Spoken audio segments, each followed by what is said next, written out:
Então, continuando.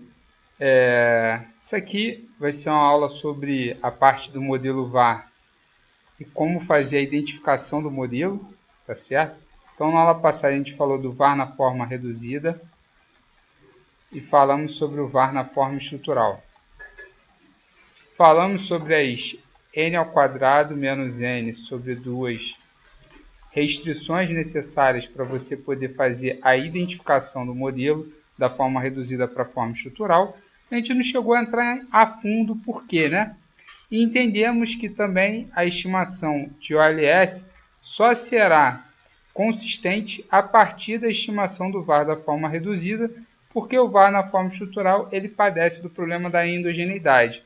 Porém, esse VAR na forma reduzida por OLS, ele não leva em consideração a heterossedacidade, bem como a autocovariância, ou simplesmente correlação, entre os termos da matriz de variância-covariância dos meus resíduos, que eu me lembro que eu escrevi assim, E1, E2 num VAR univariado, E1, E2, em que você acabava tendo como resultado uma matriz quadrada, onde você tinha em cima e embaixo as variâncias da forma reduzida e as covariâncias da forma reduzida, ou seja, toda a dinâmica acabava sendo aplicada na minha matriz dos resíduos. Ou seja, o VAR, na grande maioria dos casos, ele é simplesmente um filtro que decompõe toda a minha série num somatório de sequências dos meus resíduos presentes e passados. Então, a princípio, como é que a gente tem? Então, deixa eu fazer um repeteco aqui, ó. Então, nós temos a forma estrutural versus a forma reduzida.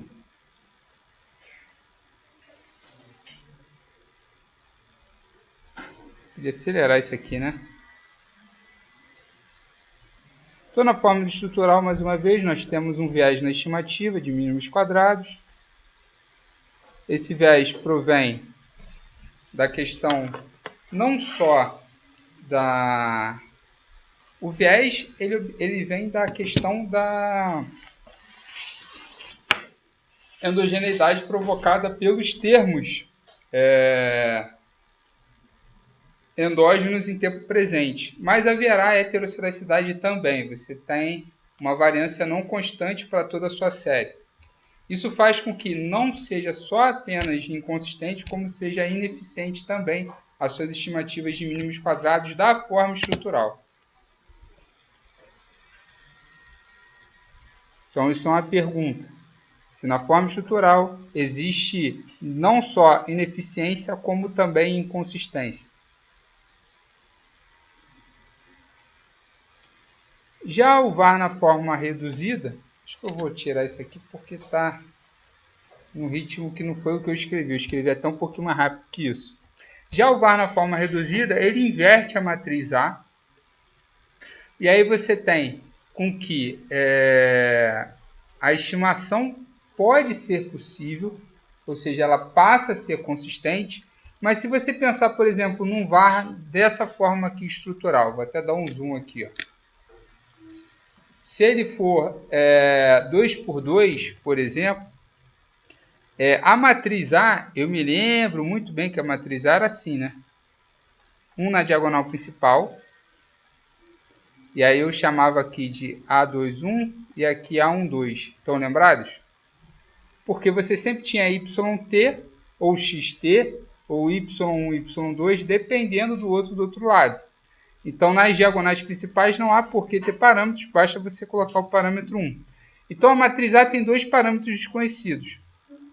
A matriz B vai ter 4 parâmetros, tá certo? Mais os parâmetros de quem? De variância da sua matriz de choques, do seu ET. Então, ao todo, você tem 8 parâmetros no VAR na forma estrutural. Olha, porque eu tirei o intercepto. Se eu tivesse o intercepto aqui, eu teria 10 parâmetros. Um intercepto para cada equação. No caso de uma 2 por 2, tá?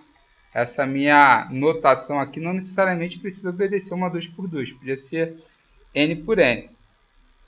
No caso de uma 2x2, eu tenho 8 parâmetros para serem estimados na minha forma estrutural. 8 porque eu não botei o intercepto nessa minha equação aqui.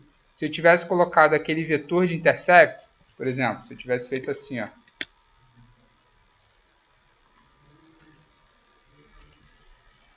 Até escrever ele na minha forma, ó, x1t, x2t, vou escrever assim para ficar bem simples.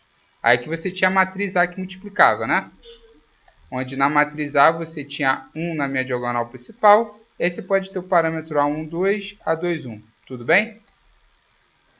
Legal. Igual, aí o intercepto seria quem? Meu Mi1, meu Mi2. Aí você tem mais quantos parâmetros? 2 parâmetros. Mais a sua matriz B, que ela é 2x2 com 4 parâmetros, vezes x1t a menos 1, x2t a menos 1, mais o vetor de choques, que simplesmente vai ser o choque de x1t, choque de x2t. E quais são os parâmetros dele? A variância. Sigma 2x1, sigma 2x2, 0 e 0. Então, são quantos parâmetros? 2 mais 2 mais 4, 8 mais 2, 10. Tá? Se eu tirar o intercepto, quantos parâmetros ficam? 8. Tá? Agora, na minha forma reduzida, quantos parâmetros eu vou ter? Bom, vamos contar. A minha matriz A, ao ser invertida e multiplicar por B, ela vai ficar A menos 1 vezes B, vai ser 4 por 4, eu vou ter 4 parâmetros. Certo? E por que cargas d'água eu teria mais 3 parâmetros em A menos 1 vezes AT?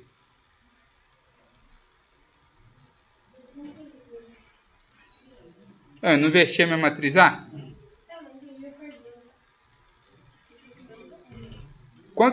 Quantos parâmetros eu vou ter em A menos 1 vezes AT? Eu sei que A é 2 por 2, vezes o vetor 2 por 1 vai ser 2 por 1 também. Então, por que eu teria 3 parâmetros se esse é um vetor 2 por 1? Vou até escrever a dimensão aqui. Como que ele pode ter 3 parâmetros? Se eu sei que o meu vetor de choques na minha forma estrutural tinha quantos parâmetros? 2. As variâncias na minha diagonal principal. De onde que vem 3 aqui? Minha audiência no YouTube tá caindo, bicho. Porra, eu fico falando devagar, ninguém tem paciência. Começar a responder e perguntar ao mesmo tempo, para ver se o negócio anda aí com vocês. Eu tenho 3 parâmetros, porque além de você ter as variâncias, você tem covariâncias também dos seus vetores de choques na sua forma reduzida. O vetor da forma reduzida ele fica assim, né? A menos 1 vezes AT, ela vai ficar uma coisa desse tipo aqui. Geralmente fica E1T menos... Vou botar um parâmetro A, E2T. E aqui vou botar E2T menos o parâmetro B, E1T. Só que quando você pega ele ao quadrado, você pega esse vetor A menos 1 de ET, que é o meu vetor de choques da minha forma reduzida, e multiplica pelo transposto dele, o que acontece? Você fica com o terceiro parâmetro a mais, que é quem? Você tem as variâncias. E você tem quem? As covariâncias. E por que em vez de 4 eu só tenho 3 parâmetros? Porque a covariância de um com o outro é igual. A matriz é simétrica. Então você só teria 3 parâmetros. Então se eu contar na minha forma estrutural num var 2 por 2, eu tenho 8 parâmetros sem intercepto. Na minha forma reduzida eu teria 7 parâmetros. Eu consigo de 7 recuperar 8? Não, por isso que você vai impor quantas restrições? Uma restrição. 2 ao quadrado menos 2 dá 2 dividido por 2, uma restrição. Tá? Essa é a regra. Beleza. Alguma dúvida nisso? Tá. K ao quadrado, que é o número de variáveis, menos K sobre 2. Então, no artigo de 1980, o Sims ele coloca como que ele entende que poderia ser feita essa estimação. Ele impõe uma restrição, que poderia ser tanto aqui quanto em cima, ou seja, a restrição que ele está impondo é de não haver efeitos contemporâneos de uma variável na outra. Nesse exemplo aqui, quem é que não sofre efeitos contemporâneos?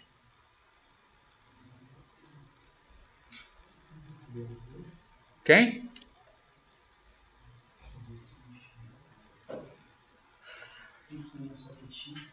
Na realidade, a segunda linha é a equação de x, portanto, x não sofre efeitos contemporâneos de y. Tá? Então, essa é a restrição que ele está impondo. Ao impor essa restrição, você consegue recuperar todos os parâmetros da minha forma estrutural. Como?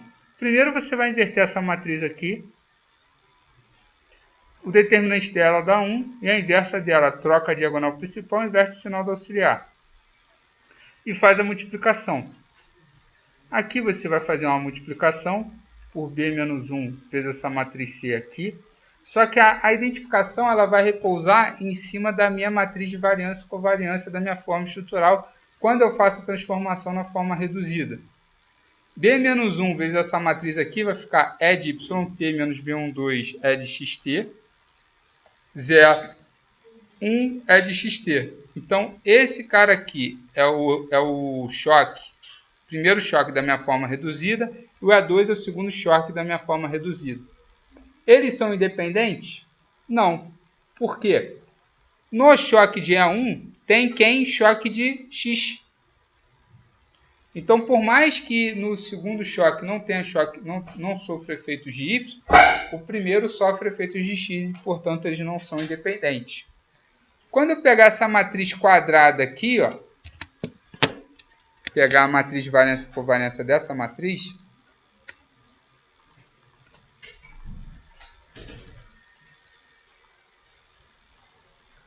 de garganta brava.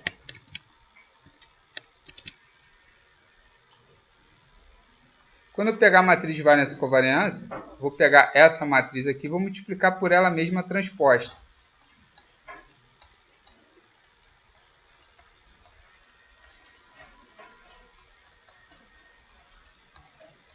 Ao fazer essa multiplicação, o que eu vou ter? Você vai ter a matriz de variância e covariância da sua forma reduzida. E aí isso vai ficar a primeira, sigma 2y mais B12 sigma 2x. A segunda posição da primeira coluna, menos B12 sigma 2x. A segunda da primeira é a mesma coisa, porque ela sempre seria simétrica. E a terceira vai ficar só sigma 2x.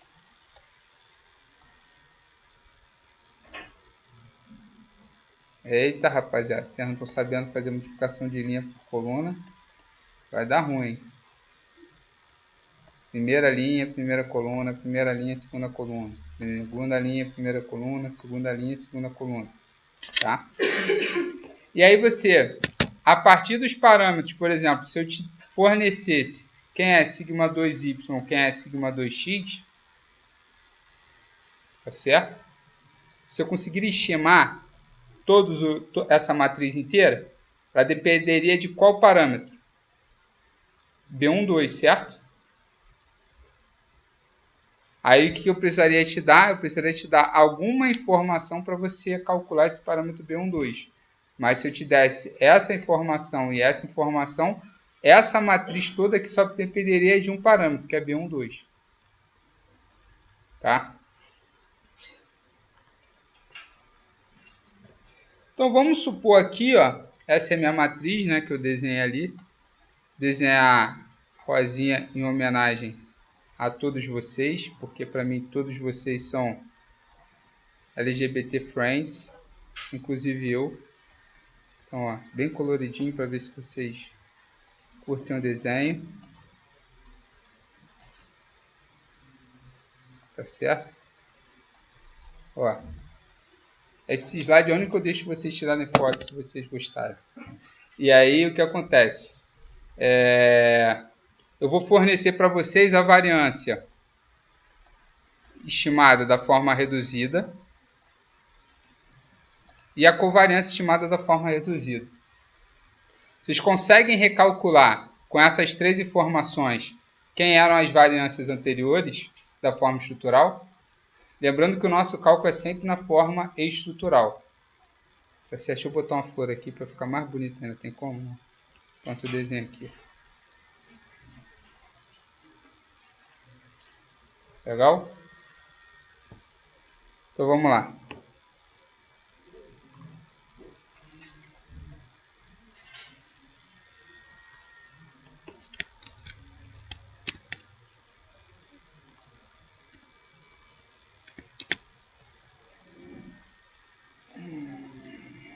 Desses três parâmetros da minha forma reduzida, eu sei que a minha matriz anterior, ela tinha esse formato aqui, ó, que eu já calculei. Então, eu quero recalcular os parâmetros da forma estrutural. Bom, eu sei que sigma 2, deixa eu tirar essa aqui, também deve ficar atrapalhando para enxergar. Sigma 2y mais b12 sigma 2x. Eu acho que esse termo estava ao quadrado, hein? Eu só conferir aqui na minha matriz original, não, era isso mesmo, b12, esse não, isso aqui era ao quadrado, esse termo aqui estava ao quadrado, só esse, só para eu não errar na hora de fazer a minha conta. Esse termo estaria ao quadrado. Eu sei que essa aqui é igual a 4, eu sei que sigma 2x é igual a 4 também, e sei que menos b12 sigma 2x é igual a 3. E aí o que vai acontecer? É fácil eu calcular. A partir de sigma 2x, que é igual a 4, eu calculo quem? Menos b12, que aí vai ser igual a quanto? 3 sobre 4. Então vai ficar b12 é igual a menos 3 quartos. Se b12 é igual a menos 3 quartos, sigma 2y mais 9/16 vezes 4, que eu já calculei aqui, tem que ser igual a 4. Então, sigma 2y mais 9 quartos é igual a 4. Sigma 2y é igual a 13 quartos, certo? Pô, acertou ficando tudo. Vai ficar igual a 16 menos 9, que dá 5. 5 não, 6. 16 menos 9 dá 7, hein, Pedro? Começa a vacilar, não. 7/16. Tá? Passa 9 quartos para o outro lado, vai ficar 16 menos 9, que dá 7, 17 quartos, 7/16. Então, eu recalculei todos os parâmetros de quem? Daquela minha matriz sigma, da minha forma estrutural. Então, a partir da forma reduzida, você recalculou essa matriz sigma na forma estrutural, que era quem? Sigma 2y, sigma 2x. Então, aqui seria 7/16, 0, 0, porque eles não têm autocovariância, e 4. Alguma dúvida nesse exemplo?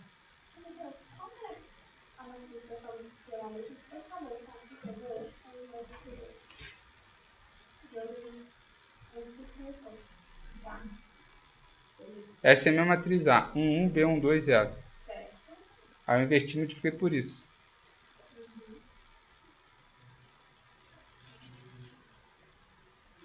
Cheguei na minha forma reduzida que estava aqui. Essa é a minha forma reduzida, a matriz de choques é a minha forma reduzida. Quando eu fizer ela ao quadrado. Essa é a minha matriz, meu vetor de choques. Esse aqui é o meu vetor de variância e covariância da forma reduzida. B21 é 0? Quem está me perguntando? Acho que você atrás estava no celular na hora que eu expliquei. Tenho quase certeza, cara. Eu cheguei a fazer até um quadradinho aqui sobre esse 0 aqui e eu expliquei isso em voz alta. Não, tinha. Foi agora que eu expliquei. Alguém dá uma responda para o rapaz. Se eu não me engano, você chegou a dar uma resposta. Por que o B21 é 0? Eu tinha falado que tinha dado errado, mas é porque você quer anular o efeito do y sobre o x, né? Do x sobre o y. De y sobre x. É uma hipótese que você tem que fazer para você fazer a identificação. Então, o próximo que me perguntar e que tiver com a cara enfurnada no celular vai ficar sem resposta, hein? Mas esse caso é o x que não tem efeito sobre y. É o y que não tem efeito sobre o x. Olha aí, tá bem? X não sofre efeito, X não sofre efeito contemporâneo de y. X não sofre efeito contemporâneo de y, portanto, y não faz efeito em x. É a mesma forma de dizer, são duas formas diferentes de dar a mesma informação. Tá? E essa foi uma hipótese.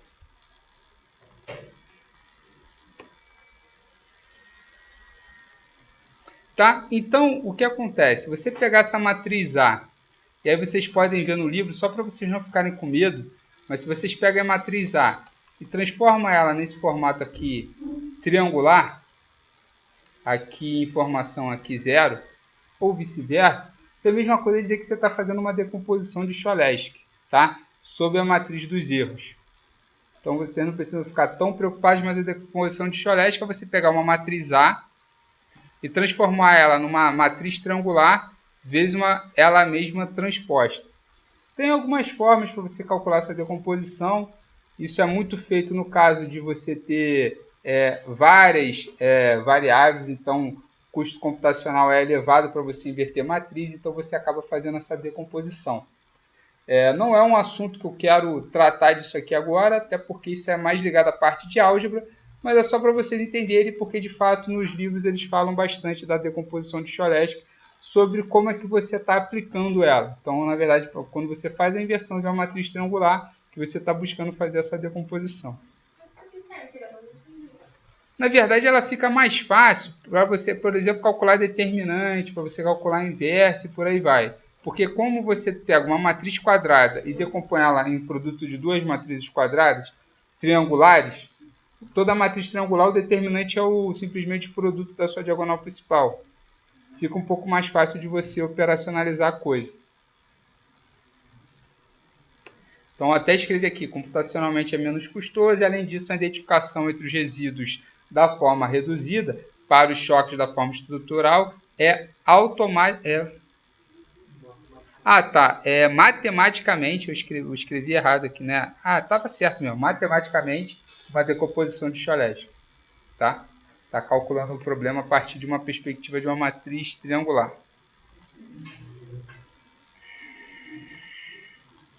Beleza. Então, até aqui, ó, até o slide 7, eu estou falando da identificação dos parâmetros. Então, o que eu estou fazendo? Eu estou recuperando os parâmetros, só para a gente recapitular. Eu estou recuperando os parâmetros. Opa!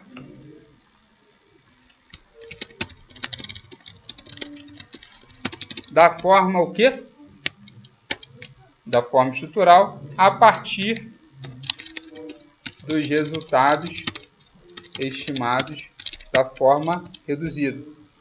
Então, eu preciso inserir uma restrição, no caso de você ter duas variáveis, porque é k ao quadrado menos k, tudo isso dividido por 2. Tá certo? Ou você vai inserir 3 restrições no caso de k ser igual a 3, e isso vai crescendo exponencialmente. A inserir com 2 is não tá legal não. Tá? Sims, em 1980, faz isso de forma sequencial, utilizando como hipótese a nulidade do efeito contemporâneo de uma variável na outra.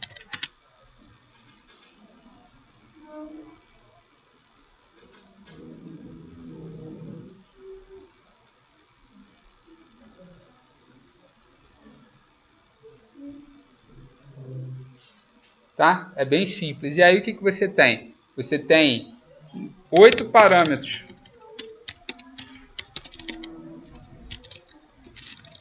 na forma estrutural, onde eu reduzo para 7 e recupero os mesmos através dos 7 parâmetros da forma reduzida.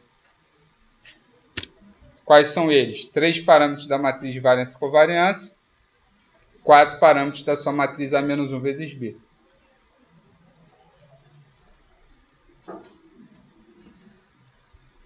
Tá?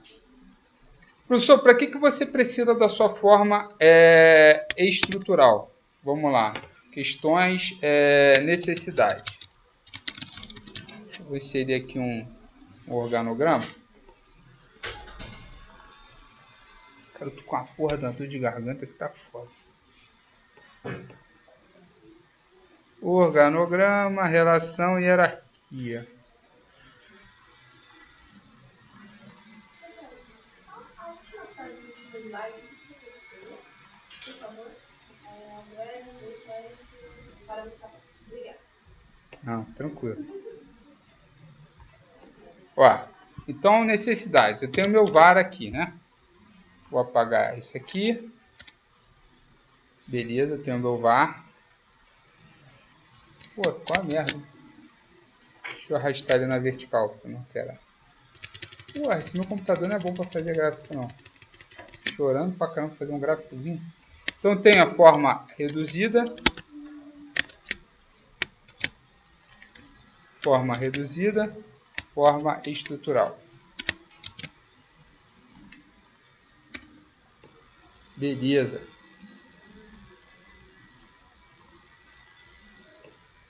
Inserir. Beleza. Opa, caralho.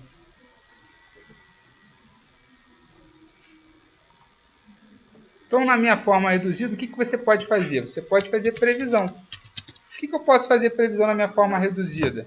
Ora, se eu não tenho YT, que é igual a A-1 vezes B de YT-1 mais um vetor de choques, da forma reduzida, então você sempre vai ser capaz de calcular quem? Estimar YT mais 1, que vai ser igual a quem? Essa matriz A menos B menos 1, que eu vou chamar de C, vezes YT. Você pode calcular até YT mais J com base nessa mesma matriz C, com base no que você estimou anteriormente, J menos 1. Então, você consegue sempre fazer previsão a partir da sua forma reduzida.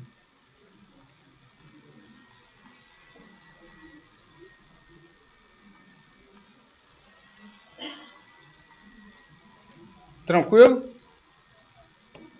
Já na sua forma estrutural, aí vamos lá. Por que eu precisaria da minha forma estrutural?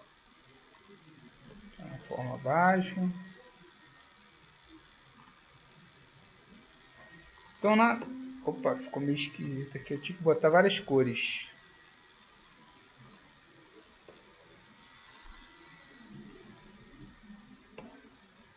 Esse slide está aparecendo as cores da CETEP. Acho que as cores da CETEP foram escolhidas com base nos slides aqui. Então você tem forma estrutural, você pode calcular a função chamada função impulso-resposta e a decomposição da variância. O que é isso? Função impulso-resposta e decomposição da variância. A função impulso-resposta me diz qual o efeito em YT mais J de um choque em XT hoje. Ou seja, você consegue fazer a previsão quanto que um choque hoje em uma variável afeta a outra variável no futuro. Isso é importante? Sim, porque você quer entender quais são as relações de curto e médio prazo entre as variáveis, Tá certo? Eu não estou falando de longo prazo, porque o longo prazo é a cointegração. Mas de curto e médio prazo, você consegue entender com base na função impulso-resposta. Se o choque de uma variável afeta a outra, é um indício de que essa variável pode ser super importante. E esse choque, o sinal do choque é sempre positivo. Então, se o efeito de um choque numa variável é negativo, significa que um choque positivo em uma variável afetará a outra de forma negativa. Um exemplo, demanda por moeda e renda. Um choque na renda provavelmente vai ter um efeito potencial de aumentar a demanda por moeda. Tá certo? Exemplos aqui. Já a decomposição da variância, ela indica o quanto que a variância de uma variável, percentual da variância de uma variável, é explicada por quem? Pela variabilidade NAD+. Então você consegue saber o quanto que de uma variável que você está analisando pode ser explicada pela variabilidade da outra. Então, dando um exemplo, naquele meu exemplo em que x não sofre efeito contemporâneo de y, a variabilidade de x só vem dele. Já a variabilidade de y é composta tanto por x quanto por y. Como que eu sei disso? Olha só para essa cara aqui, ó. Essa aqui é a variância de quem? De x. Essa aqui é a variância de quem? De y. Tá certo? E a variância de y é explicada tanto por x quanto por y. Só que a variância de y é só explicada por x. Desculpa, a variância de x é só explicada por x. Apesar de elas sofrerem o quê? Apresentarem correlação. Mas elas apresentam correlação exatamente por conta da parcela de y que é explicada por x. A variância de x é explicada só por x e a variância de y é explicada por x. É isso? Por x e y. Por x e y. Tá certo? Por x e y. Desculpa, só essa correlação eu não entendi. Ué, se eu fizer esse cara vezes esse cara e tirar a esperança, vai dar quem? E de xt e de yt tem correlação zero, vai sobrar quem? Menos b12, esperança de xt ao quadrado, que dá sigma 2x. Nossa, mas aí nossa, que tem correlação do x Tem que ter, né? Porque a variância de y é explicada por quem? Por x também. Se não tivesse correlação, teria algum erro, né? Se elas fossem independentes, aí não teria correlação alguma. Tá? Aí o VAR da forma reduzida teria o mesmo resultado da forma estrutural. Não tem diferença alguma. Prosseguindo. Então nós temos essas necessidades. Então o VAR na forma reduzida serve para você fazer previsão. O VAR na forma estrutural serve para você fazer análise sobre as estruturas de médio e curto prazo das variáveis. Então, a primeira coisa, função impulso-resposta. Tá certo? Parece ser complicado, mas não é. Esse aqui é o VAR de que forma? Forma reduzida, certo? Tá? Você não tem efeitos contemporâneos de y em y. Isso aqui é um vetor autorregressivo. Por que eu posso escrever essa equação aqui, ó, nesse formato 2?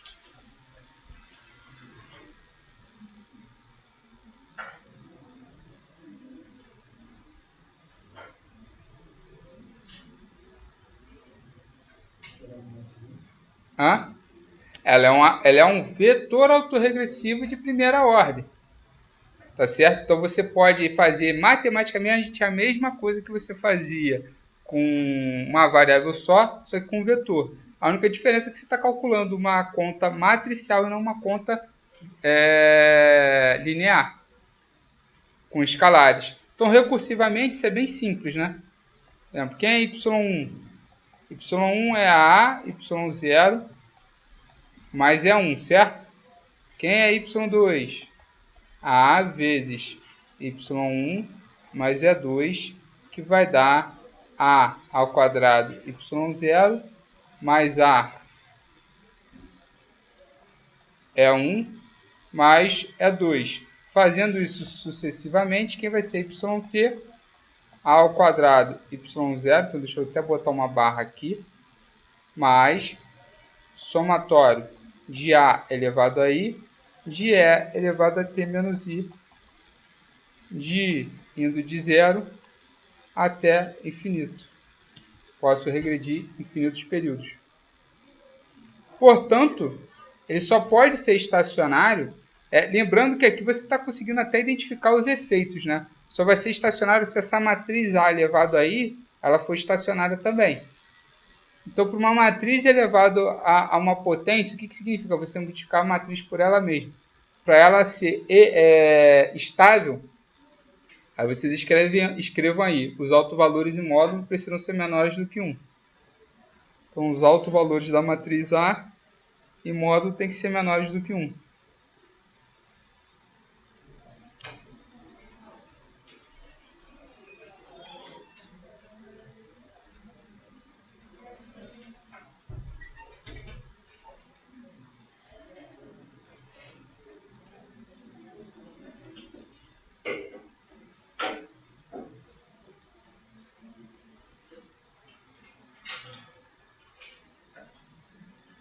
Beleza? Com o operador leg, você também pode chegar no mesmo resultado, na mesma conclusão. Como?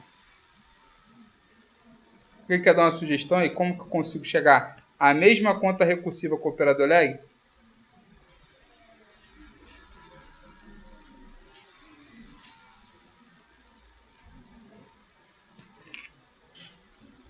Com o operador leg, vou até botar com outra cor. Vai ficar YT menos AL, YT é igual a ET. Portanto, YT é igual a I menos AL de ET. Portanto, YT é igual a I menos AL elevado a menos 1 ET. Isso aqui nada mais é do que uma PG matricial. De que razão? A razão dessa PG é a L. Então vai ficar primeiro elemento, ou seja, E1 vezes A vezes 0, mais E2 vezes A vezes L, e assim sucessivamente. É o quê? Que? Aonde? Que? Ah, tá. E a identidade? Você está botando YT evidência e ficou, em vez de ficar 1, fica identidade. Tá? Então, note, por exemplo, que o efeito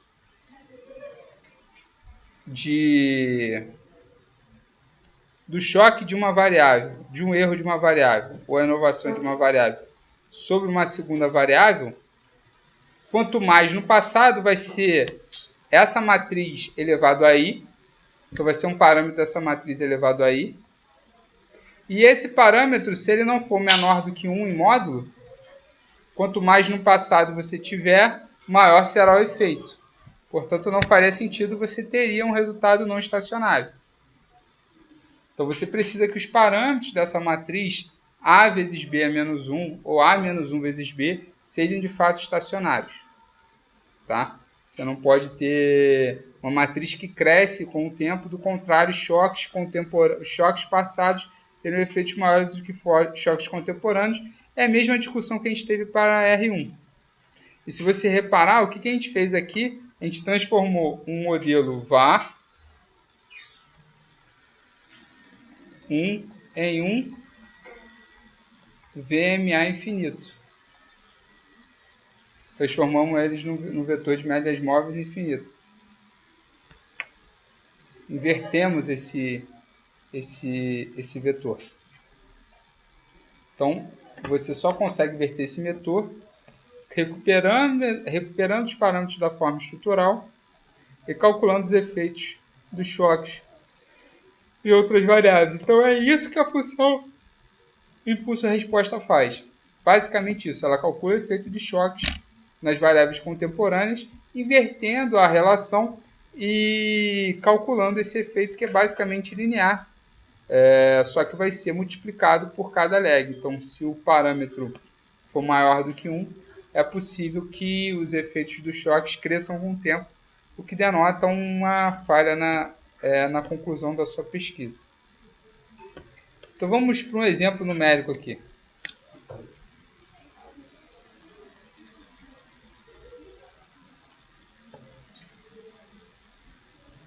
Todo mundo entendeu? Todo mundo tá... Opa! Olha aqui, ó. Quem é essa matriz φ1, φi aqui, ó? Quem é esse cara aqui, ó? É a minha matriz A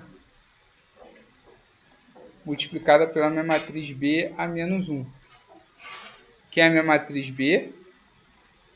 B multiplicava quem? YT. Então essa aqui é a inversa de B. Troca de posição a diagonal principal, troca de sinal a diagonal auxiliar e divide por 1 sobre o determinante. Que é o determinante 1 menos esse produto aqui, ó.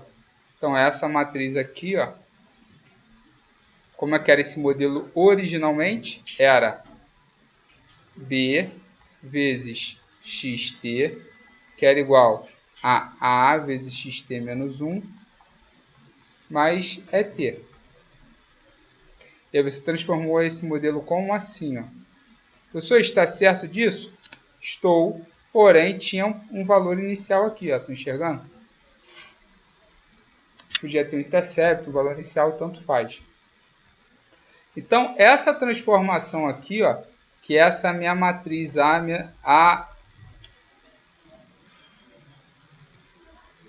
essa minha matriz, deixa eu ver aqui.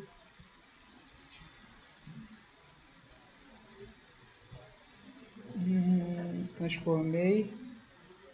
Deixa eu apagar isso aqui.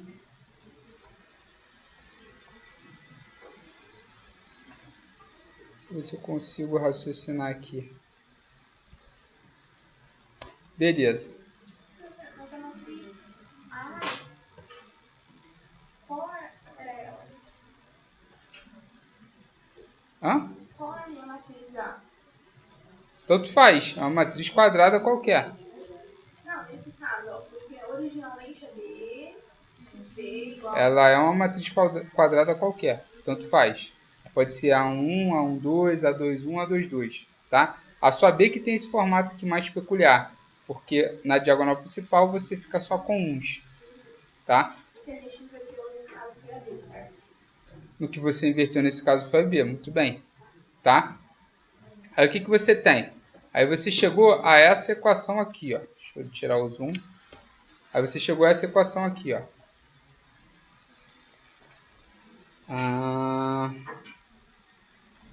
Xt é igual a xt menos 1 mais b é t.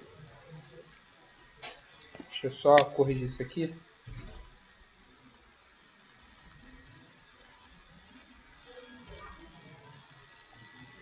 B menos 1, aqui B menos 1, vezes A xt. Tudo bem? Aqui xt mais 1 até.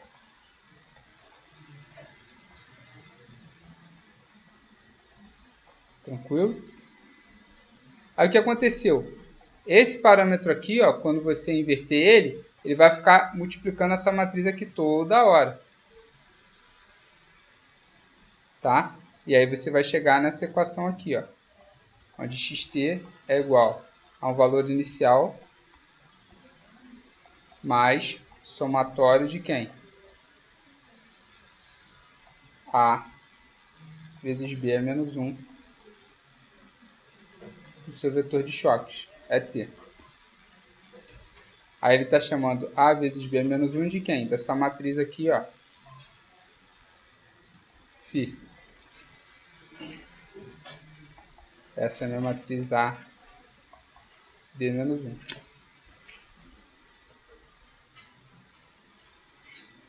Tá? Então, isso aqui seria o que aconteceria se eu estivesse falando de um modelo que a R1. Estão lembrados? O modelo R1. Isso aqui teria acontecido com a sua equação. Onde φ seria o parâmetro que multiplicasse xt menos 1. Certo? Agora, isso aqui é uma conta matricial. E, portanto, φi determina a ordem da matriz que multiplica ET menos I. Aí pode ser essa matriz ao quadrado, tanto faz. E aí o que acontece? Quem é o elemento? Aí aqui ele está colocando aqui, ó, somatório de φ1, 2, I. Então, φ1, 2 é o elemento da posição da coluna 1 da linha 2. Então, é o efeito da segunda variável na primeira, em quantos períodos em I períodos à frente. Tá? Então, φ1, 2 vai ser o efeito. Aí, por exemplo, se você tem y como a primeira variável e z como a segunda variável, φ1, 2 é o efeito de z sobre y. Quantos períodos à frente? I. Se você quer saber o efeito acumulado, basta somar esses efeitos. Me parece simples, não parece tão complicado. Basta vocês fazerem um treinamentozinho, passarem a fazer um pouquinho de leitura e eu vou passar uns exercíciozinhos para vocês depois da lista de quinta. Mas não é nada muito complexo. A ordem, inclusive, matematicamente te diz da onde vem o que. Como está na matriz, é tudo organizadinho, você não se perde. Fala.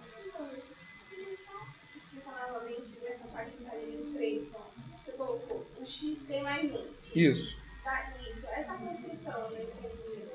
Olha. Ó, x tem mais 1. Eu vou até reescrever essa aqui, porque b menos 1 é t. Ele já chamou de quê? De Ezinho de t, certo? São choques. Tudo bem? Se isso aqui é o modelo R1, se você chamar isso aqui de φ, quem vai ser xt? Fazendo recursivamente. Vai ser um valor inicial mais um somatório de quem? Deixa eu até apagar isso aqui.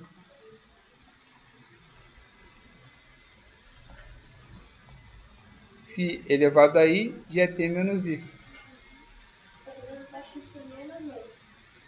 Não, estou fazendo para xt, né?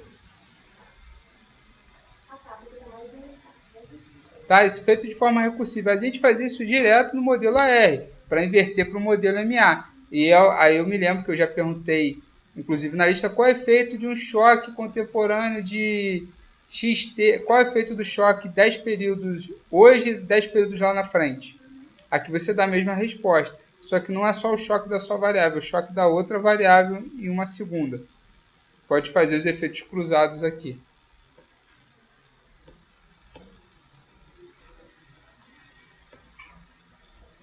Tá? Então,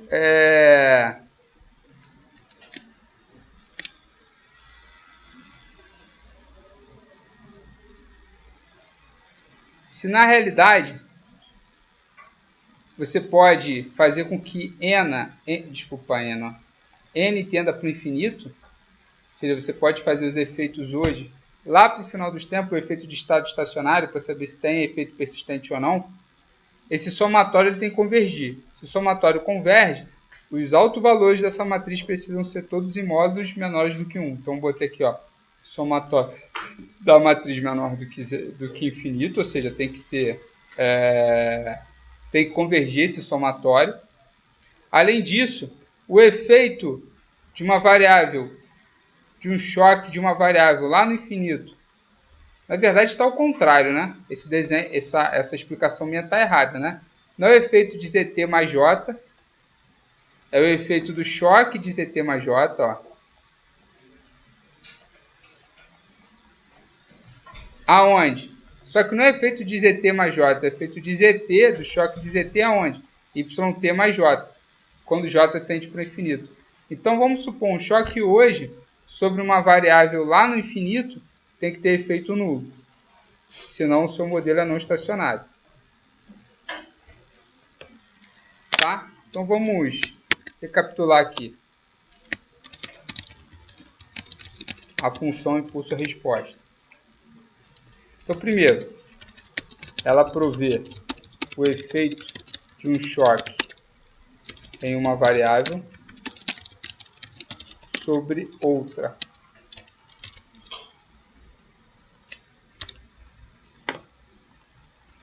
O efeito pode ser contemporâneo, como no futuro, simples ou acumulado. O simples seria só o efeito naquele período, o efeito acumulado de hoje até o infinito, ou seja, o acumulado seria com base no somatório. O efeito acumulado, que é somatório de φ i, ele tem que ser menor que quem? Ele tem que ser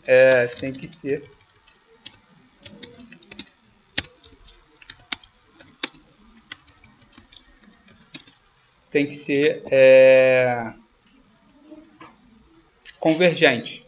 Você não pode ter um efeito que cresça indefinidamente. E além disso,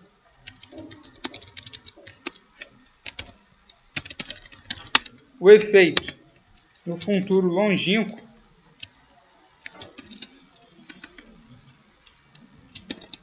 de um choque, tanto da variável quanto de outra variável,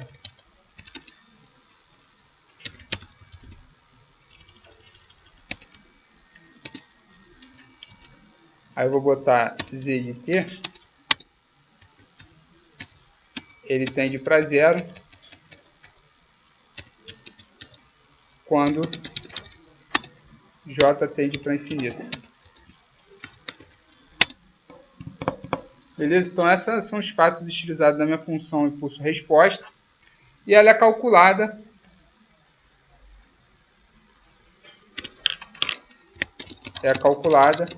invertendo-se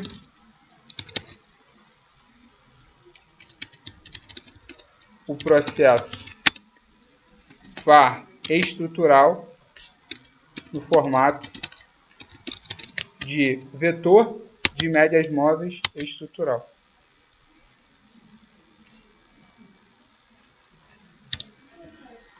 Fala. Qual que é a relação do choque meu delta é sempre pela J, ele tem para zero quando eu aumento o J?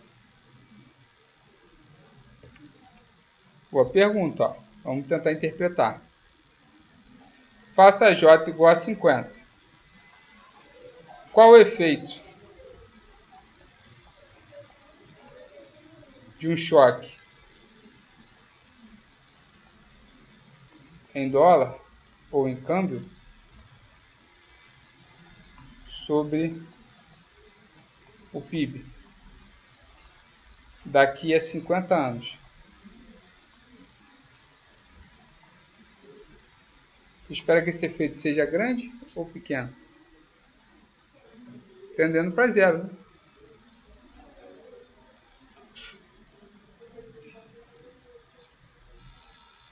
O efeito hoje, certo? É um efeito diferente do choque hoje. O efeito do choque hoje no PIB daqui a 50 anos.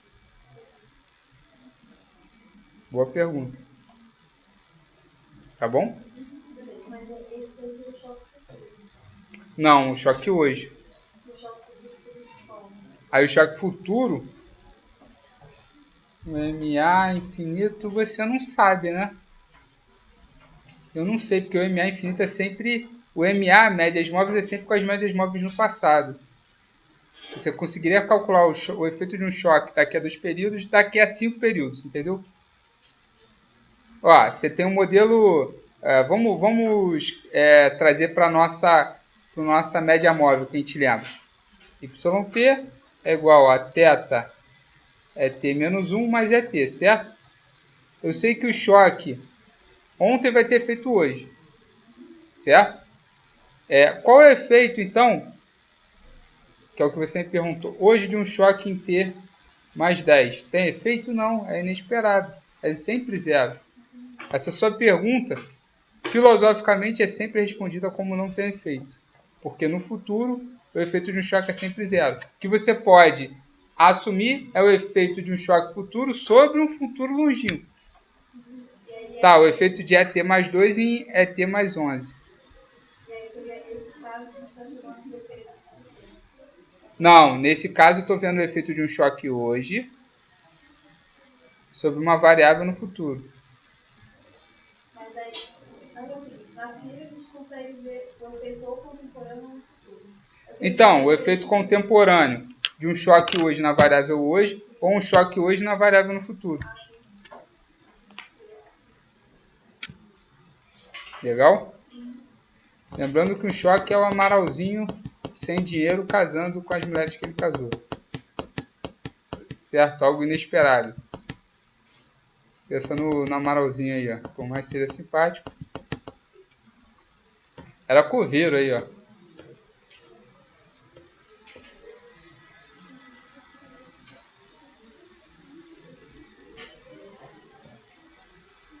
Então vamos lá. Naquele meu exemplo, né? O do biscoito. Vamos lá. Então, ó.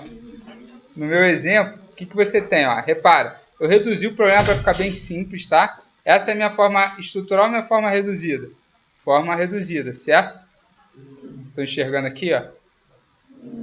Tem a minha forma reduzida. Hoje ela depende dela no passado, simplesmente isso, sem nenhuma constante. Aí o que eu fiz? Tenho essa relação com a minha forma estrutural. Essa é a relação dos meus choques da forma reduzida com a minha forma estrutural. Aí estou dando um exemplo aqui, ó, por exemplo, como B12 fosse igual a 0,8. Na verdade, menos 0,8, certo? E aqui eu estou indicando que ZT, que é a minha segunda variável, não sofre efeito contemporâneo de quem? De YT, que é a primeira variável. Peguei essa matriz aqui ao quadrado, calculei os vetores de variância e covariância. Então, essa aqui é a variância.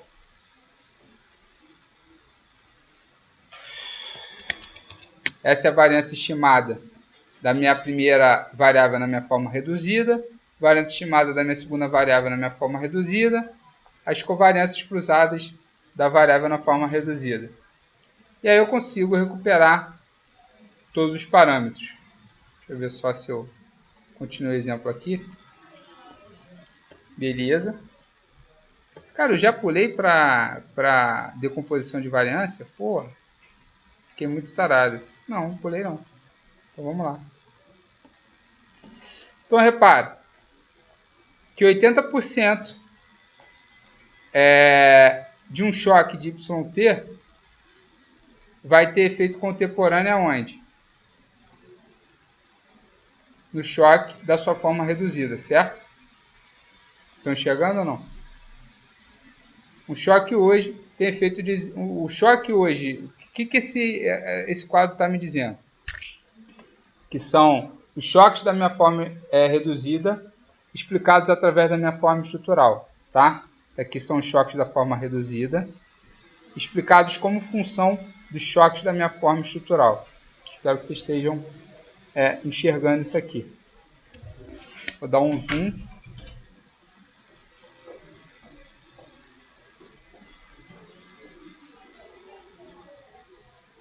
Com a dor de garganta. Opa! Beleza. Então vamos lá.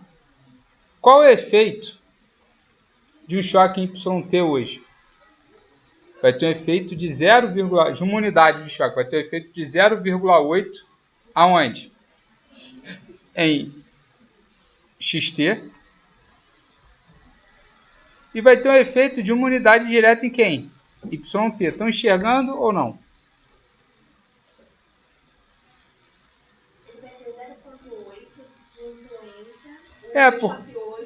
Isso, ó, porque o seu vetor era assim, ó. Era XT e YT. Então, a 1T é X e a 2T é Y. Então, qual é o efeito de uma unidade de choque de YT? Vai ter o efeito de uma unidade em YT e 0,8 unidades em XT. Certo? Ou não? Tá. É até fácil você botar matematicamente isso, porque o que eu estou calculando é esse aqui, ó. Efeito de E de XT sobre quem? Choque em XT. Vai ser quanto? 1. E se isso aqui fosse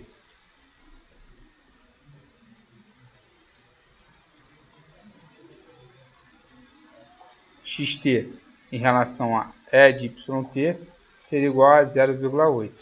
Beleza?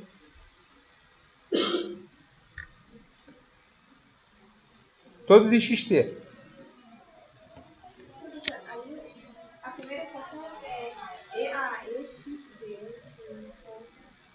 Aí você está considerando como 1 se yt for 0, é isso? Pergunta de novo. O efeito de xt sobre xt. Não tem efeito de xt. EXT, professor. Então, Também não vizinho, tem xt, efeito de xt, não. tá O que eu estou seria calculando é o efeito de E de yt. Perfeito. Beleza. Vai lá. Tá igual a 1. Isso. Isso significa que o meu E de yt é 0? De yt é 0? Não, ele aumentou em uma unidade. Quem não se alterou foi o E de xt. Isso aqui é um y, ó. Tá bem grande aqui que é um y. Não tá confundido com x, não. Pergunta de novo aí para ver se o negócio vai. Derivada de EXT. Essa aqui, ó. Isso. No cálculo que você fez ali da derivada. Sim. Certo? Que está igual a 1. O Isso. que significa isso?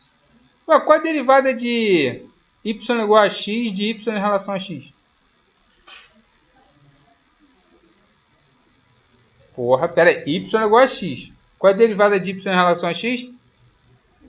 1. Aí tá escrito o quê? É de xt, Ezinho de xt é igual a choque de xt mais 0,8 choque de yt. Qual é o efeito do choque de xt sobre E de xt? 1. Qual é o efeito do choque de yt? 0,8. Agora vamos lá. Suponhamos então que yt... Aí você tinha aquela equação aqui, ó. Estão lembrados? Xt igual a 0,7 xt menos 1, 0,2 yt menos 1, mais E de xt, certo?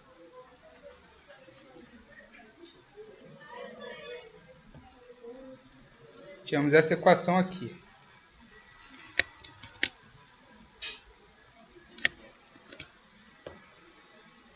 Eu ainda até escrevi, não entendeu? Eu tenho certeza que alguém vai ficar com dúvida. Espero que nem todo mundo, mas... Ó, nós tínhamos essa equaçãozinha aqui. Pergunta. Qual é o efeito, então, desse choque em yt sobre yt mais 1, por exemplo?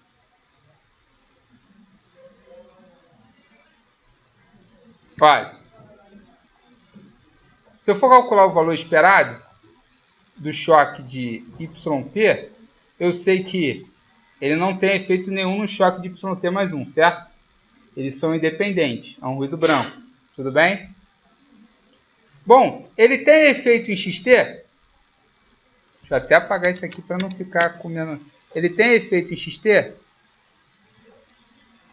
Tem, porque eu vi na equação de cima que uma unidade de choque de xt afeta E de xt em quantas unidades? Uma unidade. E uma unidade não. 0,8 unidades. Aqui, ó, o choque de yt aqui, ó. Tá até escrito aqui, ó, 0,8.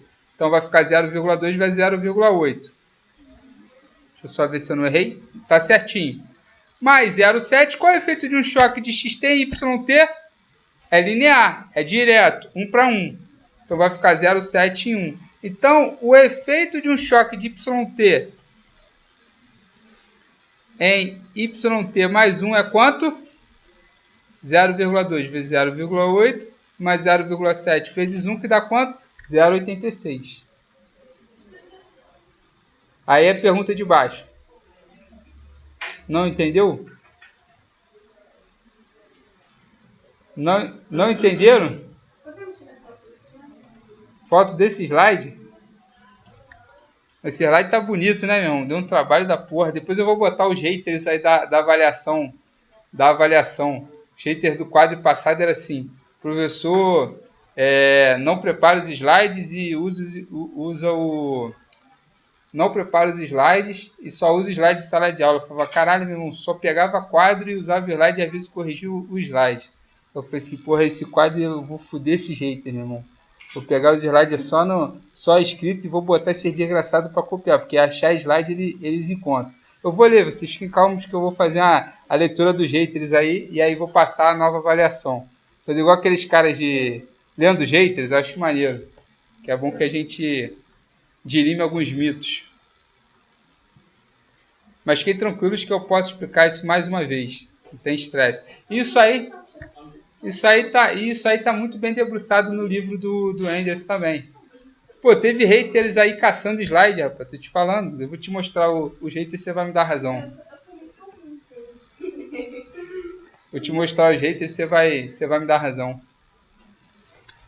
É o quê? Fale por você, porque eu vou mostrar os haters, mas não generalize não, que é complicada a generalização. Então vamos lá. Agora é o seguinte. Aí eu até escrevi aqui, ó. Não entendeu? Vamos ver se vocês entendem. Em T, aí estou explicando de novo. O efeito de um choque de YT em YT é quanto? 1, até botei uma setinha. 1. E o efeito de um choque de YT em XT vai ser quanto? 0,8. Então, onde eu vi isso? Da equação dos seus erros, da sua forma o quê? Reduzida. É sempre olhando para a forma reduzida, para a forma como os erros se apresentam, que você calcula a função impulso-resposta. Com base nisso, aí eu recalculei mais uma vez. Qual é o efeito de YT mais 1?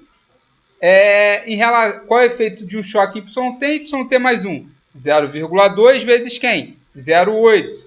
Que era o quanto que você aumentaria XT. 0,7 vezes 1 dá 0,86. Agora, qual o efeito desse mesmo choque sobre XT mais 1? Aí você tem que olhar para a equação de XT. A equação de XT é quanto? 0,7 XT, 0,2 YT.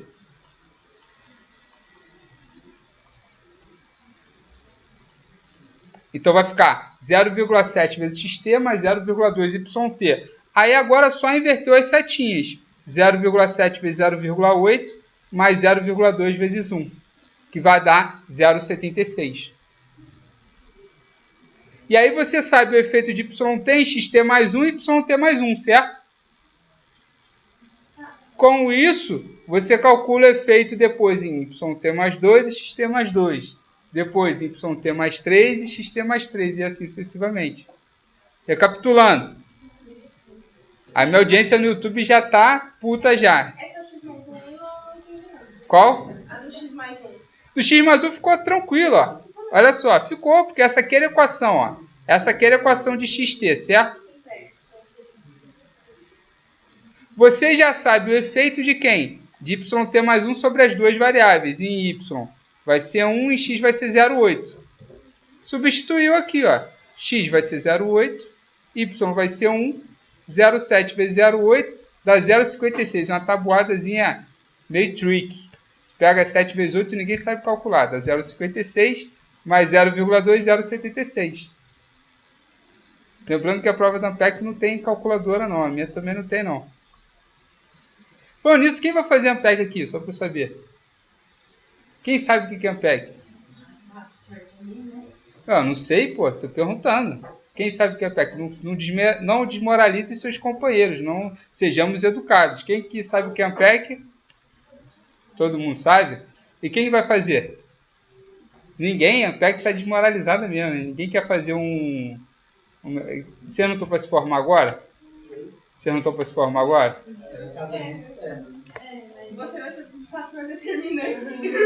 Jamais. Eu não determino nada. Quem determina são vocês. Eu, na verdade, nem a potência de um choque eu posso ter.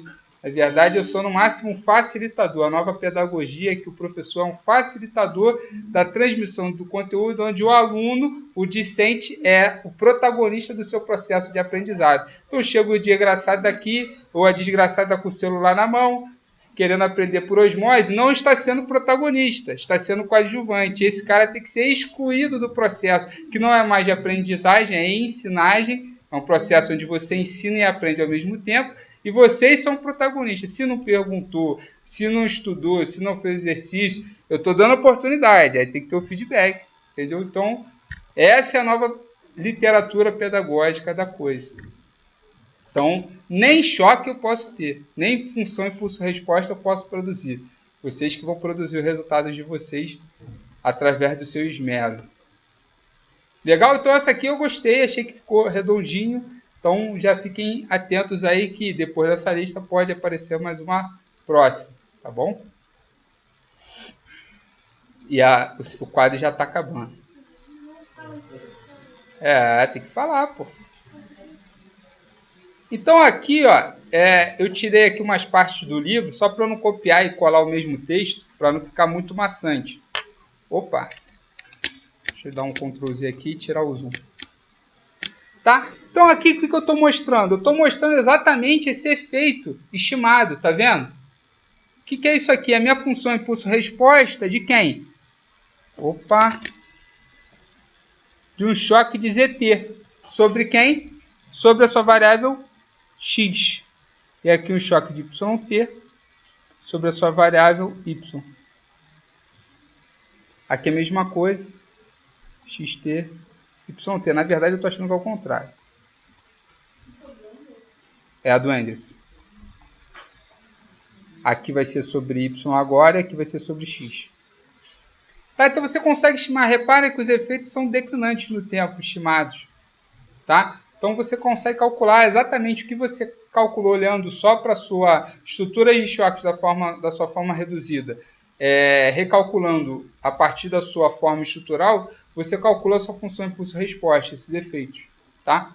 Quem quiser uma boa literatura sobre isso, quem quiser ler um bom artigo, feito em painel ainda com uma dimensão a mais, tem um artigo do Salvador 2017, Salvador 2019, onde ele faz toda essa discussão aí.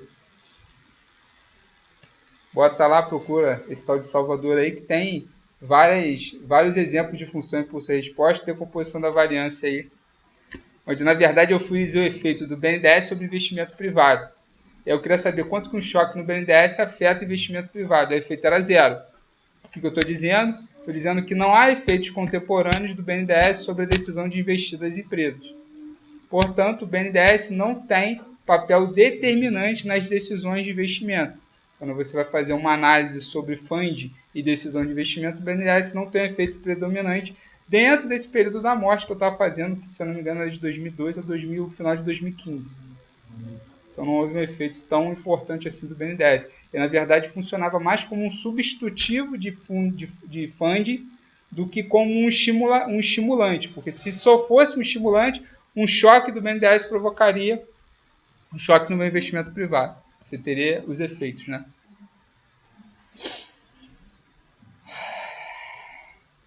Beleza. Contudo, esse modelo não é eivado de erros teóricos. Por quê? Porque repara que para eu poder fazer essa identificação, essa relação da minha forma reduzida para a minha forma estrutural, o que eu precisei fazer? Precisei fazer uma hipótese. Que hipótese? Uma variável não tinha efeito contemporâneo da outra. Então, o ordenamento importa. Logo, existem falhas teóricas que podem ser levadas para dentro do modelo VAR.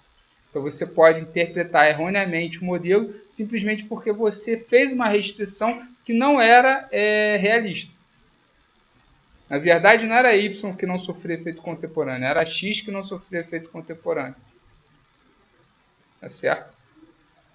E, além disso, se você verificar para essa matriz aqui, ó, 0702, 0202, eu calculei os autovalores dela, deu 0,5 e 0,9. Ela é estável? Tanto é que os efeitos aqui estão sendo o quê? Declinantes com o tempo. Se não fossem estáveis, os efeitos seriam o quê? Crescentes com o tempo. Tá? E aí o que o Enders fala sobre essa história?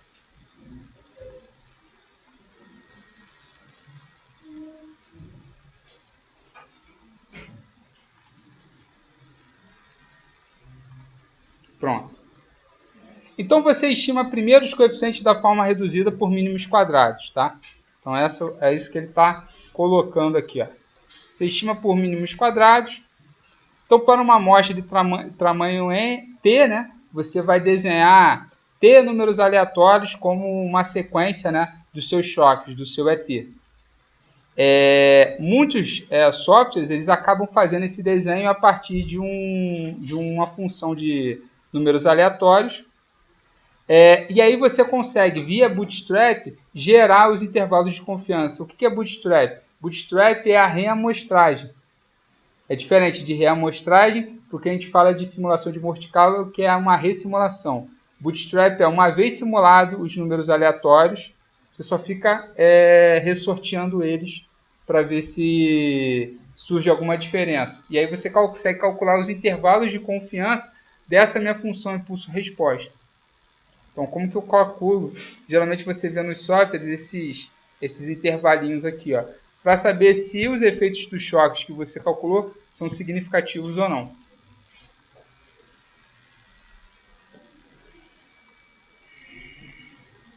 Deixa eu jogar isso aqui para frente.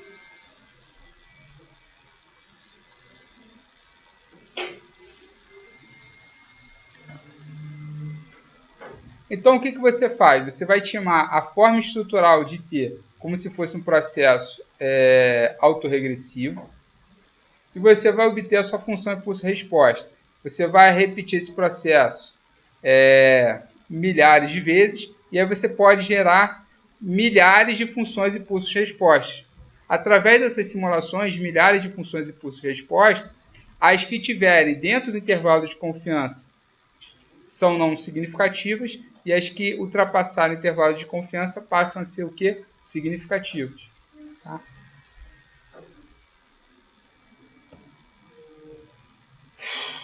Beleza.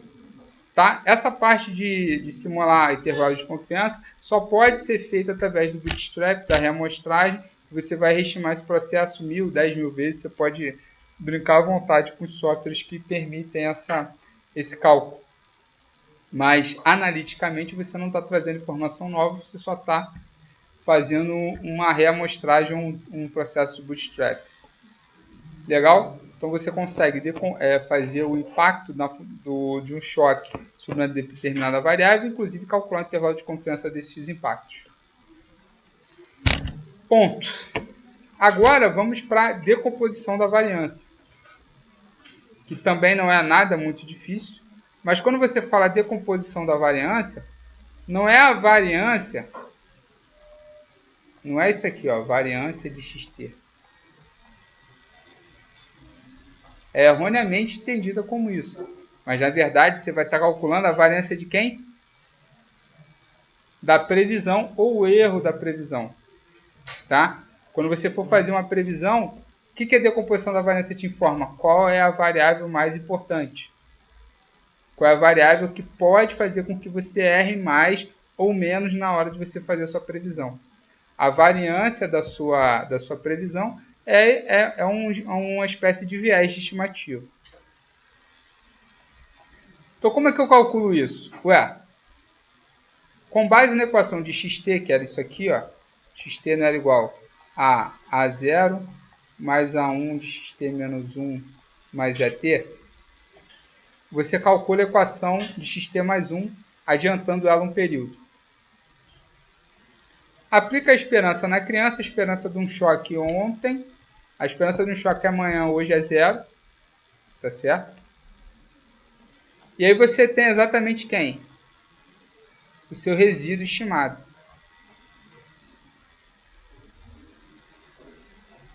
O seu resíduo estimado é quem? É o quanto que você previu menos o realizado. Legal? E xt mais 2 é quem? A mesma coisa. Você vai adiantar essa equação aqui, ó, 2 períodos. E aí você, com base na equação de xt, você vai conseguir calcular quem? Quem é a sua previsão para XT mais 2 hoje. E aí você vai ter exatamente o valor o quê? Do seu resíduo ou da variância da sua previsão estimada com base no valor observado, que é XT mais 2, que vai acontecer daqui a 2 períodos, e o valor que você previu. Se você previu, você precisa utilizar que informação? A última informação disponível sempre. Se eu estou fazendo previsão em T, eu utilizo até onde XT. Legal? Beleza. Então, alguma dúvida nesse conceito? É um conceito, vamos lá. Vamos lá. Tente ser um pouco mais objetiva. Pouca coisa só para eu poder te ajudar. Não, eu entendi o que é a questão da variância. Não, tudo bem, é do erro da previsão, ok. Isso. Porque a gente tem lá, XT mais 1, ok, é 0, a X, XT, tudo bem. Aí na segunda parte, segunda linha, o que aconteceu? Essa linha de cá, E, apliquei o operador esperança em T. ok, E aí eu fiquei com essa parte aqui, ó. O que aconteceu com esse erro aqui? Sumiu, porque qual a esperança de um choque amanhã? 0. E aí você estima esse choque com base em quem? No que de fato aconteceu amanhã, menos o que você previu hoje para o que vai acontecer amanhã. Qual é o choque em T mais 2? É o que aconteceu depois da manhã, com base no que você previu hoje para depois da manhã. Legal? Então você quer saber, eu quero fazer previsão no meu mercado financeiro aí, ó. Quero saber o que vai acontecer com o preço da Petrobras. Aí você, daqui a 2 períodos, você consegue calcular o erro da previsão de hoje e o erro da previsão de amanhã. Tá?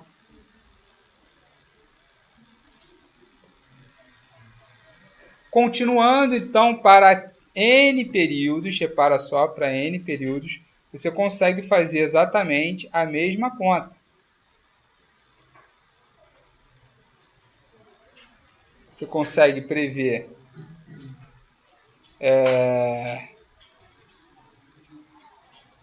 ET mais N como XT mais N, menos o erro associado, menos o que você previu hoje para XT mais N, tá? Beleza pura. Então note o seguinte, que como o que você vai prever para hoje, para daqui a N períodos, é igual, por ser um modelo AR, o valor inicial mais uma sequência de choques, que é o que está escrito aqui. Os choques, os valores previstos de choques futuros, vão implicar na sua estimativa para XT mais N, ou não. Quem é XT mais N? Uma pergunta, XT mais N, existe choque de ET menos 1? Desculpa, em XT mais N existe choque de ET? Não tem, porque o choque de ET você já observou. Então você vai ter os choques até quanto? ET mais 1. Se você está fazendo erro de previsão, é sempre com base com o que não aconteceu. Então, esses aqui são os seus erros de previsão. Aí, o que é bacana aqui? O que é bacana desse erro de previsão? Logo, essa minha matriz A1, ela sempre vai ponderar cada erro. O erro hoje, o erro que eu cometi para até T mais N, ele não vai ser ponderado por nada. Mas o erro de ETN-1 vai ser ponderado por A1, o ETN-2 vai ser ponderado por A1 ao quadrado, até o erro da minha previsão de amanhã vai ser ponderado por quanto? A1N-1. Os demais choques, professor, os demais erros, são todos zeros, porque você não está fazendo previsão mais, é erro da sua previsão. Então, o erro da sua previsão é só para o futuro. Então, a gente vai decompor esse erro de previsão, ou seja, qual a variável ajuda a prever a outra variável, é isso. Qual variável tem mais peso na sua análise de previsão? É isso que você está querendo dizer com a decomposição da variância. Isso, se vocês forem ler, vão encontrar grande dificuldade de obter essa informação. mas leiam e tragam aí depois as dúvidas. Então, o que vai acontecer? Isso aqui eu vou passar aqui para cima, só para não atrapalhar a minha imagem. Então, o que é isso aqui? Ó? Não é o erro da minha previsão. O garoto fez uma cara aí, bicho, parecia que ia cair duro. Fica calmo. Fica calmo, respira, ó, joga oxigênio para dentro. O que é isso aqui? Ó? É o erro da sua previsão, é o tal do seu ET mais N, certo? O que a gente escreveu? O que acontece daqui a N períodos menos o que eu previ hoje para daqui a N períodos, certo? Se eu pegar essa merda ao quadrado e tirar a esperança, eu tenho quem? A variância da minha previsão para daqui a N períodos, que tem essa anotação aqui, ó. Estão enxergando? Então, isso aqui é o que? É a variância da previsão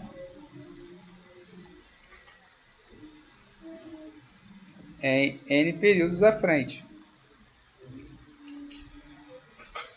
Legal? E aí, quem é esses caras aqui, ó? Φ1, 0 é YT mais N. Φ1, 1, YTN menos 1 mais Φ1, N menos 1, YT mais 1. E aqui assim sucessivamente. É aquela minha boa e velha matriz A. Tá certo? Aí a matriz A elevado a 1 vai multiplicar E de T mais N. A ao quadrado vai multiplicar E de Tn menos 1 até quem? A elevado a N menos 1 vai multiplicar quem? E de YT mais 1 e E de XT mais 1. Então, esses parâmetros aqui, ó, Φ1, 1, Φ1, 2, 0, é a minha matriz A no período 0. Associado a quem? A Y. Φ1, 1, Φ1, 2. É a primeira linha da minha matriz A elevado ao quadrado. Primeira linha da minha matriz A elevado a quanto? N menos 1. Poxa, que doideira. É doideira, mas é isso. Tá? Então, repara que isso aqui, ó, quando eu calculo a esperança, vai ser a variância de Y e a variância de X, certo? Portanto,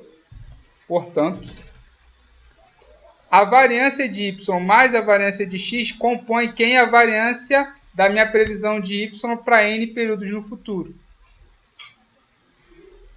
Logo, essa razão aqui, ó, essa minha equação A, isso aqui é A dividido por sigma 2 YN, a variância da previsão de Y, é o percentual da variação do erro de previsão vindo de Y. E essa minha somatório B é o percentual do erro da minha previsão de Y, N períodos à frente, vindo da onde? De X. Só isso. Simples assim. Simples assim. Aí, professor, tô meio perdidão. Olha o que o Enders fala aí que vai mudar a vida de vocês, ó. Ele, infelizmente, não ajuda muito, não. Ele fala o seguinte, ó. Deixa eu ver aqui para frente. Que o erro é que a previsão ou que a decomposição da variância do meu erro de previsão nos mostra a proporção de movimentos de uma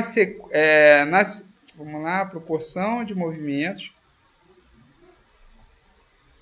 em uma sequência que tem a ver aos seus próprios choques, como também os choques de outras variáveis. Então você quer saber o quanto que a sua previsão de uma determinada variável tem a ver com a sequência de choques dela mesma como das demais variáveis. Eu não botei um exemplo numérico aqui, mas, por exemplo, se eu mantenho aquele exemplo do livro do Enders, que era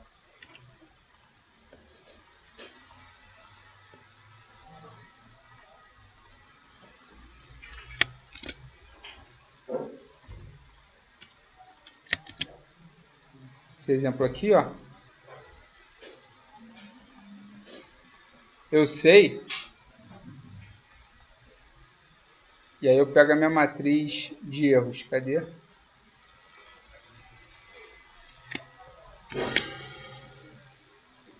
pegar essa aqui.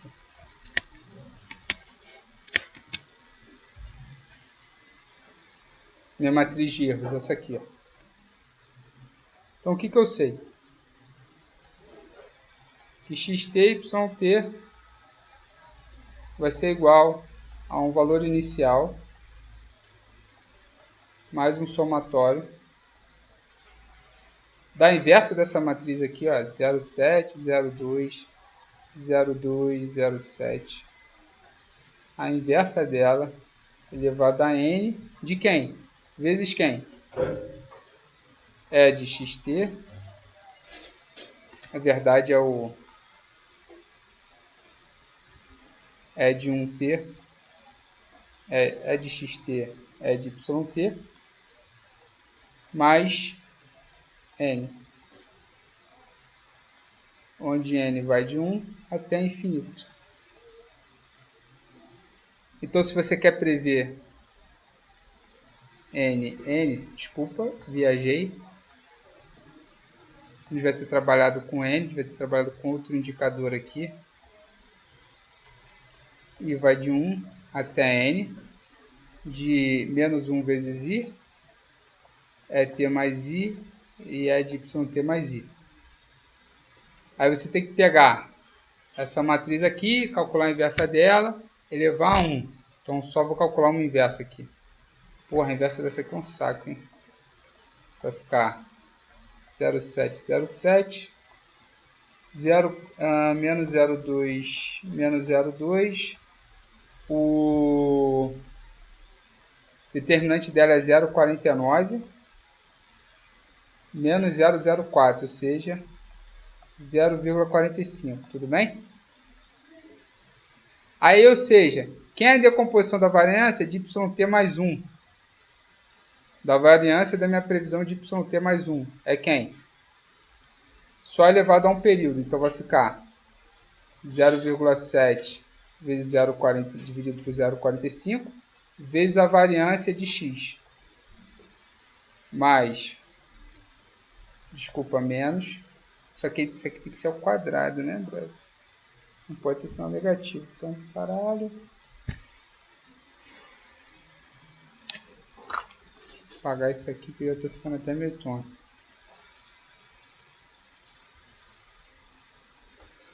Se eu pegar essa matriz aqui ao quadrado, eita, vai dar uma complicadeira. É melhor pegar uns númerozinhos mais melhorzinho para fazer esse exemplo. Mas o ideal é que você vai pegar sigma 2y vezes um número aqui, sigma 2z vezes um número aqui. Então, portanto, a decomposição da previsão ou da variância da previsão de yt mais 1 depende dela mesma como de outra variável.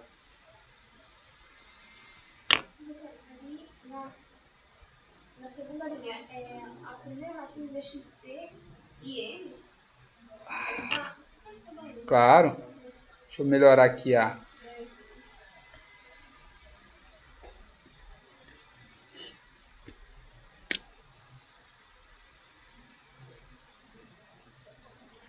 Se eu quiser chegar a xt mais n, yt mais n, vai ser com base no valor inicial, mais essa inversão vezes uma sequência de choques. Vou até escrever um pouquinho melhor.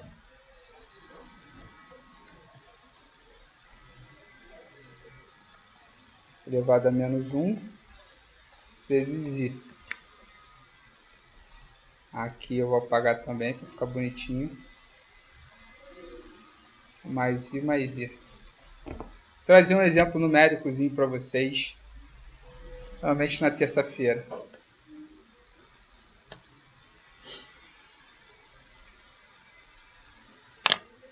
Tá? Então, concluindo, o que eu falo sobre a decomposição da variância?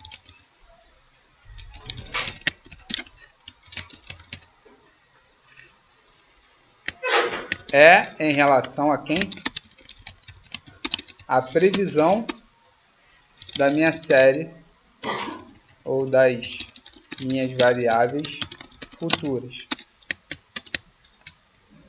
é decomposta com base no somatório de choques futuros. Como são homocedásticos, a variância do meu choque amanhã, a variância da minha previsão amanhã dependerá do meu choque hoje.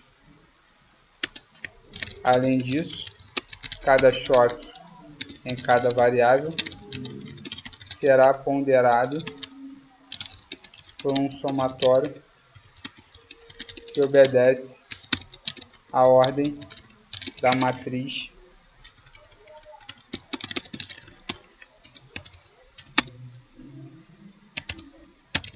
φ. Bom, era isso que tinha para hoje.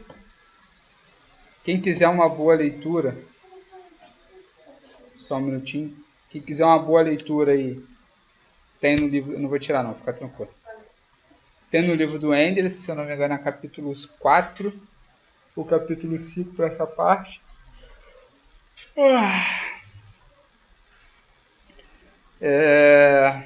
E é isso.